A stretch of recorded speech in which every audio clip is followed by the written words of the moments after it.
आंदोलन नहीं करे, क्या वो वापस नहीं होने चाहिए? क्या वो अपने खेत के लिए गए थे? वो इस देश को बचाने के लिए गए थे। सरकार ने सहमति दी थी, लेकिन हरियाणा के अलावा कहीं भी मुकदमे वापस नहीं हुए। केंद्र सरकार के 2 दफे जो रेल रोकने का प्रोग्राम था, लाखों लोगों के खिलाफ, आज भी वो मुकदमे पेंडिंग है। निश्चित रूप से इसलिए वे अभियान लड़ाई खत्म नहीं की थी, स्थगित की थी। इसलिए मेरा तो आपसे निवेदन है, लेकिन मैं ये कह सकता हूं, इस देश के किसानों के खिलाफ बने हुए कानून वापस लेने के लिए मजबूर किया, और जो श्रम कोड बनाया है इस देश के मजदूर और कर्मचारी के लिए, जो 44 कानून संघर्ष के माध्यम से बने थे, नरेंद्र मोदी ने कोरोना के वक्त उनको समाप्त करके 4 लेबर कोड बना दिए। लेकिन मैं कह सकता हूं, इस देश के मजदूर की एकता के सामने नरेंद्र मोदी 2019-20 में बनाने के बाद आज 2022 तक उन लेबर कोडों को लागू नहीं कर पाया है। ये हमारे मजदूर और किसान की सबसे बड़ी एकता का सबूत है। लेकिन इस एकता को और मजबूत करना पड़ेगा, वो मजदूर और कर्मचारी के बीच में भी करना पड़ेगा। क्योंकि अभी जो बैंक के साथी आए, क्या कह रहे थे? शनिवार और इतवार की छुट्टी थी, बैंकों में छुट्टी थी, 2 दिन की हड़ताल है।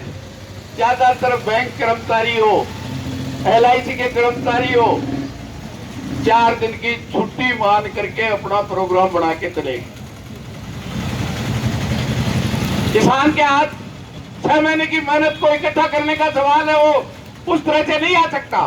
और किसानों ने मजदूरों के साथ सहयोग करने के लिए ग्रामीण बंद करने का आह्वान किया है, निश्चित रूप से।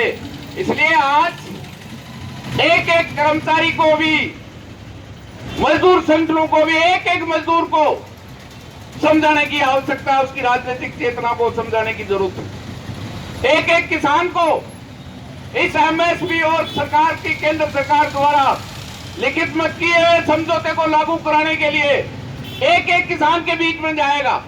आप बताइए मुझे, आपने बिजली की रेट कम कराई किसान की 2005 से 2022 में वही लगती है। क्या किसी धर्म के आधार पे हुई है? जो 15 लाख किसान है, जो हिंदू भी है, मुसलमान भी है, सिख भी है, ईसाई भी होगा, हर जाति का किसान भी है, सबकी बिजली की रेट वही लगती है। इसलिए आज निश्चित रूप से इस लड़ाई को आगे बढ़ाने की आवश्यकता है, उस किसान को भी समझाने की आवश्यकता है। आज 23 फसलों की MSP है, घोषित होती है, लेकिन खरीद नहीं होती। ये बात अलग है कि आज कुछ चीजों के समर्थन मूल्य से ज्यादा है, और वो समर्थन मूल्य भी स्वामीनाथन के अनुसार नहीं है। जब 2014 में यही सरकार नौजवानों से 2 करोड़ को काम देने की बात करती थी, किसानों से लाभकारी भाव स्वामीनाथन को लागू करने का वायदा किया, काला धन 80 लाख करोड़ विदेश में वो शोधन में लाने का वायदा किया, और काम उल्टा किया। जब सुप्रीम कोर्ट में सुनवाई हुई तो देश की सरकार ने, नरेंद्र मोदी ने लिख के दिया कि स्वामीनाथन आयोग की रिपोर्ट अगर लागू कर दी गई देश में, तो देश में अराजकता पैदा हो जाएगी। 5 रुपए में प्याज खरीद के 85 में बेचते तो देश विकास करता है, और किसान को लागत से थोड़ा सा ज्यादा 12 रुपए में प्याज खरीद ले, सरकार तो देश बर्बाद हो जाएगा। इसलिए मेरा तो आपसे निवेदन है, निश्चित रूप से इस लड़ाई के लिए जिस तरह से असंतोष बढ़ रहा है, ये भारतीय जनता पार्टी सांप्रदायिक और कॉर्पोरेट का गठबंधन आज क्या हालत कर रही है। आज इस संतोष को धर्म के आधार और जाति के आधार पर बांटना चाहते हैं। आज भारत दर्शन के नाम से 10-10 हजार लोगों को मंदिरों में घुमाया जा रहा है। हिंदू मुसलमान के बीच में नफरत, भाई से भाई के बीच में लड़ाने की कोशिश की जा रही है। आज कश्मीर फाइल के नाम से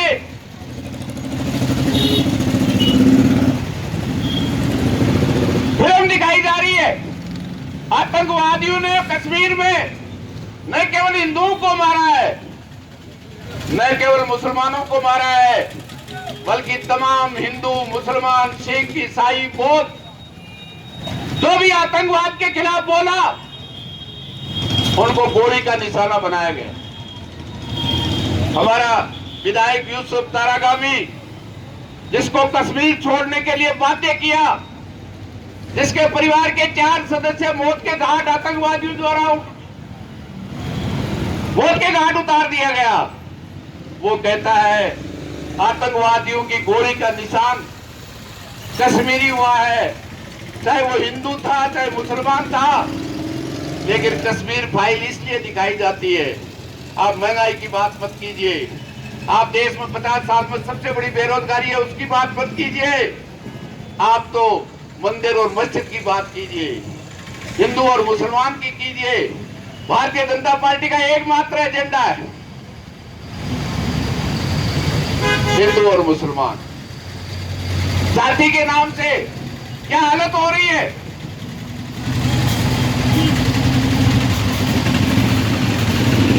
इसी राजस्थान में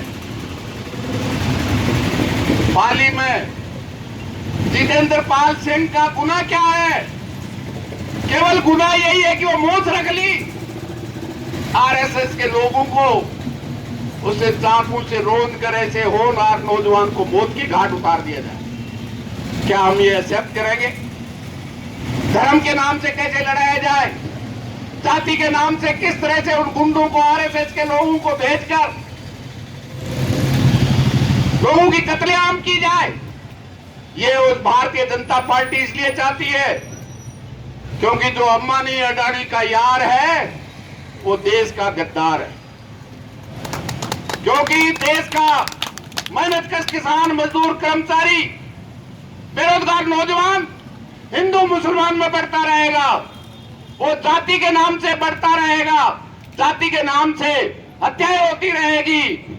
तो नरेंद्र मोदी और अमित शाह हमारी देश की 123 करोड़ जनता के टैक्स से बनी हुई संपत्तियां, बैंक हो, बीमा हो, सड़क हो, हवाई जहाज हो, सब बेच देगा। क्या हालत है। अरे इस देश के चारों तरफ छोटे छोटे देश हैं, पाकिस्तान की एयरलाइंस है, बांग्लादेश की एयरलाइंस है, नेपाल की एयरलाइंस है, लेकिन एयर इंडिया को 18,000 करोड़ में बेच दिया उसी टाटा को। और नरेंद्र मोदी 16,000 करोड़ में पूरे देश के इंडियन एयरलाइंस को 18,000 करोड़ में बेचता है और 2 हवाई जहाज 16,000 करोड़ में खरीद के लाता है। अब इसके बाद भारत वो देश है जिसकी इंडियन एयरलाइंस नहीं होगी, टाटा एयरलाइंस होगी। कुछ दिनों के बाद अभी नरेंद्र मोदी केवल निजीकरण ही नहीं कर रहा है, नेशनल पाइपलाइन के नाम से देश के जितने हाईवे हैं, देश की जितनी रेल लाइन है, जितने ऑयल कंपनियां सरकारी है, उनका 25% अंबानी और अडानी को बिगर एक नया पैसा लिए हुए उनको सुपुर्द करेगा 25%।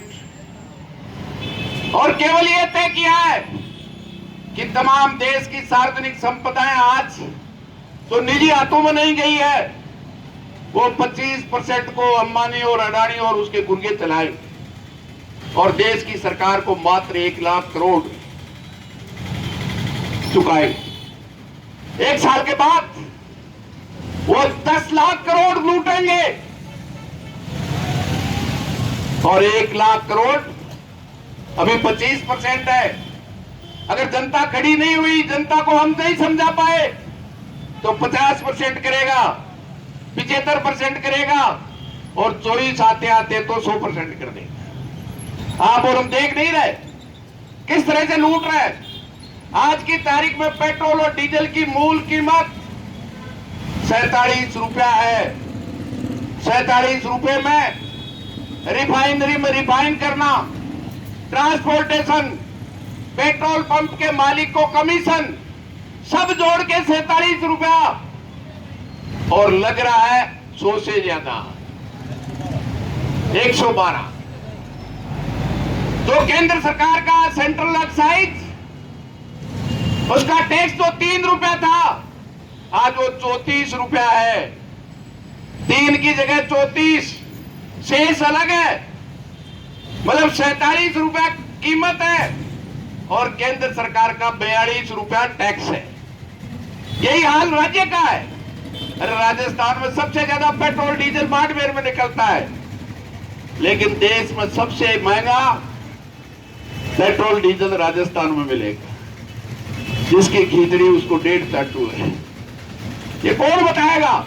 ये टेलीविजन नहीं बताएगा, गोदी मीडिया नहीं बताएगा, ये पत्रिका और भास्कर नहीं बताएगा। ये केवल संयुक्त मोर्चा, किसान और ट्रेड यूनियन के नेता और कर्मचारियों के नेताओं को गांव-गांव जाके बताने की जरूरत है। तो श्याम जी कह रहे थे जाके नहीं बताते, आप और हम सबको लगना है। अभी कटाई हो जाएगी 11 अप्रैल के बाद। जितने साथी यहाँ हैं, मेरा तो निवेदन है कि 7 दिन कम से कम 4-4 घंटा अपने गांव में, मोहल्ले में किस तरह से लूट रहे। 300 का सिलेंडर 1000 में है, अब रोज 80 पैसा बढ़ता है, एक दिन में नहीं बढ़ाते।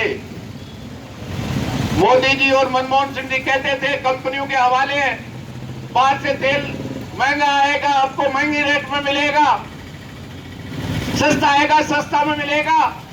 और 103 दिन जब 5 राज्यों का चुनाव होता है तो 1 नया पैसा पेट्रोल और डीजल का नहीं बढ़ता। चाहे इससे पहले 5 राज्यों का चुनाव था, चुनाव की घोषणा से लेकर रिजल्ट तक कंपनियां 1 नया पैसा नहीं बढ़ाती है। और जब चुनाव का रिजल्ट आ जाती है और वोट की चोट जनता देती है, क्या कहती थी वित्त मंत्री इससे पहले वाले 5 विधानसभा चुनावों में? जब भी कोई पत्रकार पूछता था पेट्रोल डीजल का केंद्र सरकार 1 नया पैसा कम नहीं करेगी टैक्स का, और जनता ने जब वोट की चोट दी, रिजल्ट आया 2 तारीख को और 3 तारीख को केंद्र सरकार ने 10 और 7 रुपया पेट्रोल और डीजल में कम कर। ये केवल नेता, ये भारतीय जनता पार्टी, कांग्रेस, जो भी नेता है, जो भी सरकार में बैठे हैं, केवल वोट की चोट समझते हैं। इसलिए मेरा तो आपसे निवेदन है, आज राजस्थान सबसे महंगा पेट्रोल डीजल। क्या कहा था कांग्रेस ने 2018 के चुनाव में? कहा था अगर हमारी सरकार, अभी भी मेरे इस मोबाइल में वीडियो है राहुल गांधी का, कांग्रेस का प्रदेश अध्यक्ष, वो देश का अध्यक्ष था, वीडियो आपने भी देखा होगा। अगर हमारी सरकार आई तो मोदी को जवाब दे देगी राजस्थान की सरकार, 10 दिन में सभी किसानों का संपूर्ण कर्जा माफ। अब क्या कह रहे हैं? मैंने नरेंद्र मोदी को चिट्ठी लिखी है, वो अगर पैसा देगा तो मैं माफ कर दूंगा। तो उस दिन चुनाव से पहले कह देते हमारी सरकार बनी और मोदी ने पैसा दे देगा तो कर्जा माफ कर देगा। ये हमें ले जाना पड़ेगा। आज बिजली में मैं समझता हूं 10 तारीख के बाद किसान संयुक्त मोर्चा राजस्थान ने दर्जनों जिलों में गए, हमने इस बात को उठाया कि राजस्थान में सबसे ज्यादा बिजली सूर्य की रोशनी से बनती है, देश में 29 राज्यों में सबसे ज्यादा, और आज वो बिजली 2 रुपए और 22 पैसे में मिलती है। जब शुरू हुई थी राजस्थान की सरकार ने, मैं विधानसभा में था, राजस्थान की सरकार ने सूर्य की रोशनी से बनने वाली बिजली 17 रुपए यूनिट में समझौता किया था। आज मुकेश अंबानी राजस्थान में हमारी धरती पे 10,000 मेगावाट बिजली पैदा करेगा, 2 रुपए 22 पैसे में मिलती है, और जिसके भी घर में कनेक्शन है 10 रुपया यूनिट लेती है। अभी कह रहे हैं हमने 2 रुपए की सब्सिडी दे दी, 10 रुपए की जगह 8 रुपया लेंगे। मैं पूछना चाहता हूं देश के राजस्थान के मुख्यमंत्री से फिर 2 रुपए 22 पैसे को आप 2 रुपया 50 पैसा ले लीजिए। 1 यूनिट में 22 से 50 बहुत बड़ा पैसा होता है। वाना क्या करता है? 2.5 रुपए की बिजली बंद करके राजस्थान की सरकार 20 रुपए की यूनिट से अंबानी और अडानी की बिजली खरीदती है। वाना क्या कहती है, हमें क्या बताती है अखबार में कि अब की बार बरसात हो गई इसलिए कोयला नहीं आया। आप बताओ, बरसात अब की बार ही हुई है या हर साल होती है? अभी छत्तीसगढ़ गया कल। छत्तीसगढ़ में किसकी सरकार है? कांग्रेस पार्टी की सरकार है। कांग्रेस का मुख्यमंत्री है, कहता हमें कोयला नहीं देता है। और गया कल और क्या कोयला देने के हाँ भर। देश की सरकार कोयले की खान अलॉट करती है, कोई राज्य सरकार कैसे मना कर सकती है? इसलिए मेरा तो आपसे ज्यादा नहीं कह के इतना ही निवेदन है। एमएसपी का सवाल है, लेकिन समझौते को लागू देश की सरकार नहीं करके विश्वासघात कर रही है। इसके किसान को जगाना है, उसको चेतना देनी है।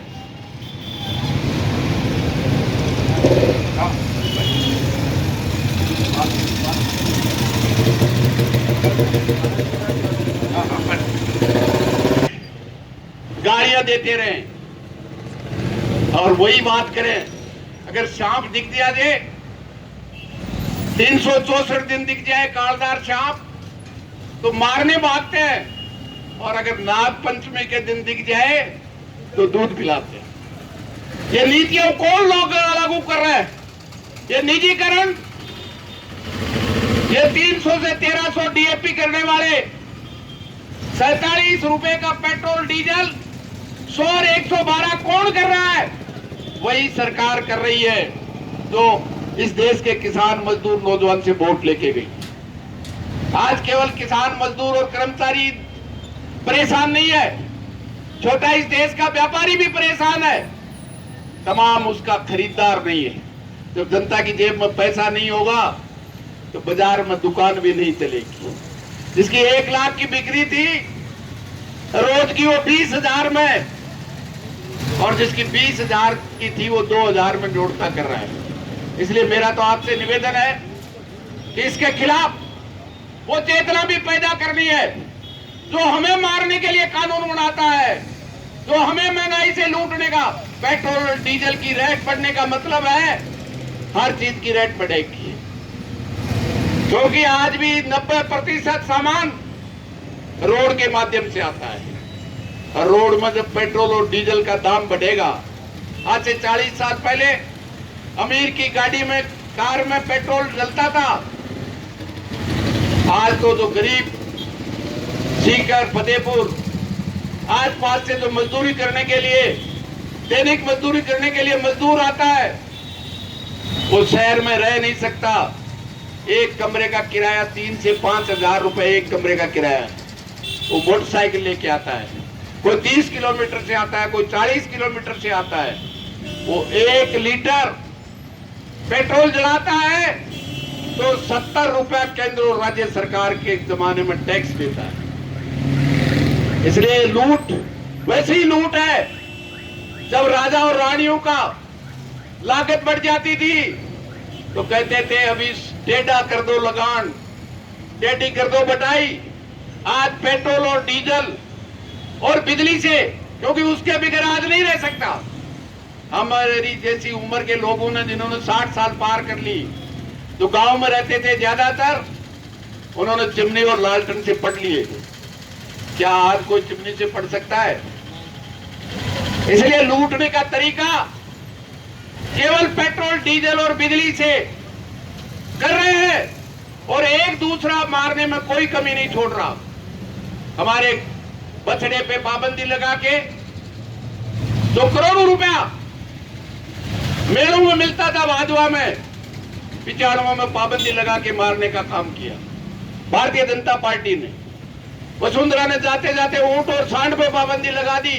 राजस्थान से बाहर जाएगा कोई ऊंट, सांड, बैल, बछड़े को लेके जाएगा, दुधारू गाय को भी लेके जाएगा तो उस पे केस बनेगा। लेकिन तीसरी बार कांग्रेस है, 95 के बाद तीसरी बार मुख्यमंत्री है। मैं आज आपके बीच में कह रहा हूं, 1.5 साल बचा है, ये उन कानूनों को समाप्त नहीं करेंगे। मानते हैं भारतीय जनता पार्टी तो सेठों की पार्टी थी, लेकिन कांग्रेस तो अपने आप को गरीब की, दलित की, किसान की हमदर्द कहती है। जब नरेंद्र मोदी को दबा के, जिनको 3 मिनट में काले कानून पास किए थे बिगड़ चर्चा के, इस देश का किसान उनको मरोड़ के 1 साल में 3 मिनट में उन कानूनों को वापस लेने के लिए मजबूर कर सकता है। तो क्या राजस्थान की सरकार किसान की आय को दब बताने वाले आज न केवल जाना बंद किया है, न केवल हमारी जेब पे डाका डाला है, बल्कि सेस के नाम से अगर 100 रुपए का स्टाम्प खरीदोगे तो 30 रुपया उस पे गो सेस के नाम से देना पड़ेगा। हर साल कई हजार करोड़ रुपए गहलोत और वसुंधरा गो सेस के नाम से लेती है, लेकिन किसान अपनी फसल बचाने के लिए जो गौशाला बना रखी है उसको पैसा नहीं देते। वो वसुंधरा और गहलोत अपने फोटो लगाने में खर्च करेगा, दूध का भाव नहीं मिलेगा, लेकिन सर्स डेयरी के 100 करोड़ रुपया वसुंधरा और गहलोत उसके किसान के पैसे से अपने फोटो से टेलीविजन और अखबार में प्रचार करेगा। ये निश्चित रूप से सबसे दर्दनाक स्थिति है। इसलिए मेरा तो आपसे निवेदन है, जब तक संघर्ष के लिए जागृति गांव-गांव, घर-घर और मोहल्ले-मोहल्ले में नहीं होगी, इस सांप्रदायिक और जातिवादी जहर जो भारतीय जनता पार्टी और आरएसएस इस देश के लूटने वाले उस मेहनतकश किसान, मजदूर और नौजवान बेरोजगार को धर्म और जाति के आधार पर बांटना चाहती है, और ये संघर्ष उन सबको एक करने का काम करता है। इसलिए मेरा तो आपसे निवेदन है, निश्चित रूप से आपको बधाई देता हूं। निश्चित रूप से मजदूर 2 दिन की आज और कल हड़ताल करेंगे, और कल तमाम जो मजदूर संगठन और कर्मचारी संगठन है 11:30 बजे रोडवेज डिपो में इकट्ठे होकर शहर में इन्हीं मांगों को लेकर जुलूस निकाल करके इसी जगह आकर के सभा करेंगे और फिर ज्ञापन देंगे। ये 2 दिन में समाप्त नहीं हो जाएगा। मैं समझता हूं आगे बढ़ाने के लिए तरीका है। एक दिन में सब खड़े नहीं होते। देश को अंग्रेजों को भगाने और राजा और रानियों को गढ़ में चमचेड़ बुलाने में भी 100 साल तक लड़ना पड़ा था। इसलिए धैर्य खोने की जरूरत नहीं है। ये जनता सर्वोपरि है, इसका फैसला जनतंत्र में देश का प्रधानमंत्री ने संविधान मानता है। न संविधान बाबा साहब ने जो अधिकार दिए थे शोषित पीड़ित को, न केवल उनको बदल रहा है, ये देश का पहला प्रधानमंत्री है जो कलेक्टर और एसपी बनता है। सबसे बड़ी परीक्षा है, उस परीक्षा के बाद इंटरव्यू होता था, लेकिन सैकड़ों आईएएस बिगड़ परीक्षा के आरएसएस के लोगों को, इस मानसिकता के लोगों को भर लिया है, और अभी प्रक्रिया जारी है। अगर यही सरकार पे अंगूठा आपने नहीं लगाया इकट्ठे होके, तो 2024 में ये हर कलेक्टर और एसपी भी भारतीय जनता पार्टी और आरएसएस का व्यक्ति होगा, जिसको परीक्षा की जरूरत नहीं। तो 100 रुपए में ड्राइवर लाइसेंस बनता था, मोटरसाइकिल चलाने का, ट्रैक्टर चलाने का, केवल ये अब 4000 में मिले।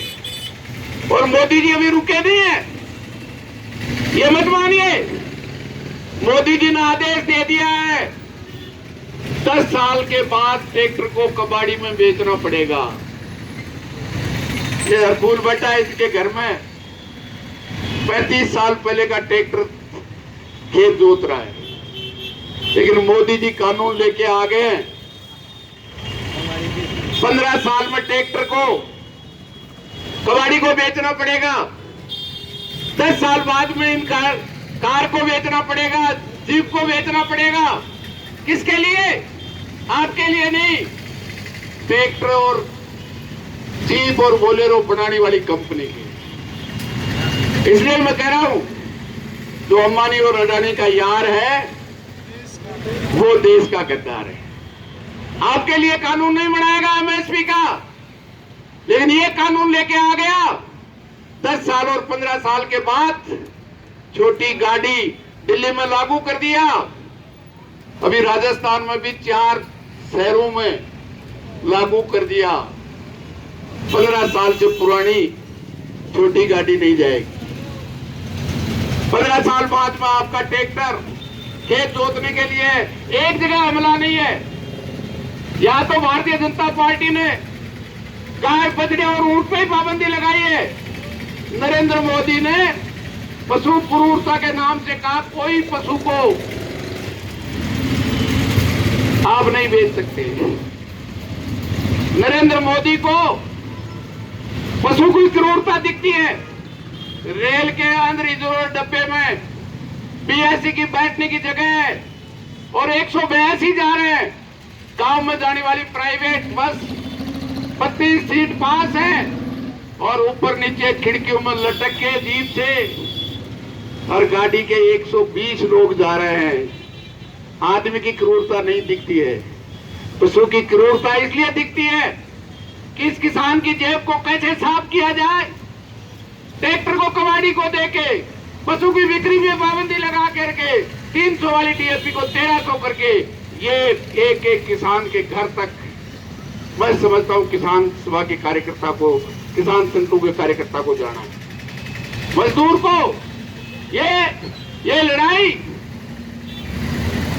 केवल और किसान मजदूर नौजवान की नहीं है। ये देश बचेगा, इस देश का किसान मजदूर और नौजवान बचेगा तो देश बचेगा। केवल अंबानी अडानी के आठों के आठों कांग्रेस की जय बोलने वाले हैं।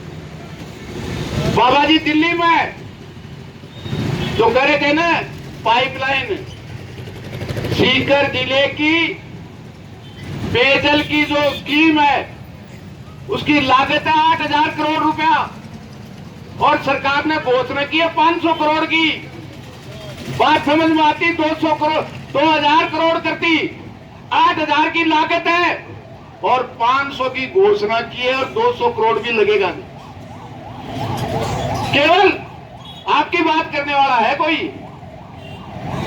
बछड़े की, ऊंट की, आपकी पेट्रोल डीजल की।